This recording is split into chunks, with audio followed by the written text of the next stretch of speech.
ഇനി എന്നോട് ആര് CMA USA കുറിച്ച് ചോദിച്ചാലും ഞാൻ ലെഡ്ജർ മാത്രമേ സജസ്റ്റ് ചെയ്യുള്ളൂ. കാരണം ഇതാണ് എൻ്റെ experience. This is the best. പൊതുവെ CMA നമ്മുടെ ഇടയിൽ ഉള്ള ടോക്ക് എന്താണെന്ന് വെച്ചാൽ വളരെ ടഫാണെന്നുള്ള രീതിയിലാണ് എല്ലാവരുടെ അടുത്തും ഇത് അറിഞ്ഞുകൊണ്ടിരിക്കുന്നത്. പക്ഷേ എന്താണെന്ന് വെച്ചാൽ നമുക്ക് ഇവിടുന്ന് പ്രോപ്പർ ഗൈഡൻസ് കിട്ടിയിട്ടുണ്ട്. ഒരു CMA ഒരു പ്രൊഫഷണൽ കോഴ്സ് എങ്ങനെ ക്രാക്ക് ചെയ്യണം, അതുപോലെ തന്നെ പിന്നെ ഇതിൻ്റെ ഒരു പക്ക ഒരു സ്ട്രക്ചർ നമുക്ക് ഇവിടുന്ന് കിട്ടിയിട്ടുണ്ട്. അതുകൊണ്ട് തന്നെ നമുക്ക് ഈസി ആയിട്ട് ക്രാക്ക് ചെയ്യാൻ കഴിഞ്ഞിട്ടുണ്ട്.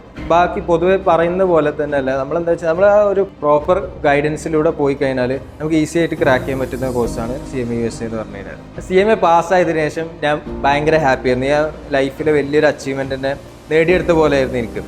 പിന്നെ അതുപോലെ തന്നെ ഇപ്പോൾ ജോബിന് ഹണ്ട് ചെയ്യുമ്പോഴൊക്കെ ഒരു കോൺഫിഡൻസ് ഉണ്ടായിരുന്നു നമുക്ക്. ഇപ്പോൾ നെക്സ്റ്റ് ലെവലിലേക്ക് നമ്മൾ സ്റ്റെപ്പിലേക്ക് പോകുമ്പോൾ നമുക്ക് ഭയങ്കരമായിട്ട് ഒരു കോൺഫിഡൻസ് ഉണ്ടാവും. ഇപ്പോൾ CMA കാരനാണെന്നുള്ളൊരു കോൺഫിഡൻസോടെയാണ് ഞാൻ ജോബിനൊക്കെ അറ്റൻഡ് ചെയ്ത് ഇൻ്റർവ്യൂ കോൾസൊക്കെ ഒരുപാട് കിട്ടിയിരുന്നു. ഇവിടുത്തെ അറ്റ്മോസ്ഫിയർ എന്ന് പറഞ്ഞു കഴിഞ്ഞാൽ എൻ്റയർലി ഡിഫറെൻ്റ് ആയിരുന്നു. എൻ്റെ ഒരു മൈൻഡിൽ പ്രൊഫഷണൽ കോഴ്സിനെ കുറിച്ചിട്ട് എന്താണോ ഉണ്ടായിരുന്നത് അതിൽ നിന്ന് എൻ്റയർലി ഡിഫറെൻ്റ് ആയിരുന്നു ഇവിടുത്തെ കൾച്ചറൽ ആക്ടിവിറ്റീസ്, ഇവിടുത്തെ എല്ലാ അറ്റ്മോസ്ഫിയറും. അതിൽ കൾച്ചറൽ ആക്ടിവിറ്റീസ് ആണെങ്കിൽ ഇനിയിപ്പോൾ സ്റ്റഡീസിൻ്റെ കാര്യത്തിലാണെങ്കിൽ പോലും നോ കോംപ്രമൈസ്.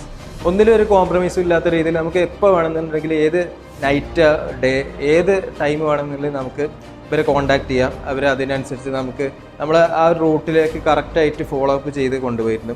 ഒരുപാട് മോക്ക് ടെസ്റ്റ് നമുക്ക് അറ്റൻഡ് ചെയ്യാൻ കഴിഞ്ഞിട്ടുണ്ട്.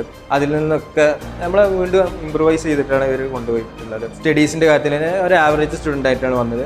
അപ്പോൾ എനിക്ക് ഒരുപാട് ഡൗട്ട്സ് ഉണ്ടായിരുന്നു. അക്കൗണ്ട്സ് ഫീൽഡിൽ ഒരുപാട് ഡൗട്ട്സ് ഉണ്ടായിരുന്നു. അതിലൊക്കെ എനിക്ക് വളരെയധികം ഹെൽപ്ഫുള്ളായിട്ട് ഇവർ ക്ലാസ് എടുത്തിട്ടുണ്ട്, എല്ലാ നോളേജും തന്നിട്ടുണ്ട്. പിന്നെ അതുപോലെ തന്നെ ഇനിയിപ്പോൾ ജോബിൻ്റെ കാര്യത്തിനാണെങ്കിൽ നമ്മളെങ്ങനെ ഒരു ജോബ് ഹണ്ട് ചെയ്യണമെന്നുള്ളത് പോലും കറക്റ്റ് ഒരു സ്റ്റെപ്പ് ബൈ സ്റ്റെപ്പ് നമുക്ക് അതിൻ്റെ ഇത് തന്നിട്ടുണ്ട്.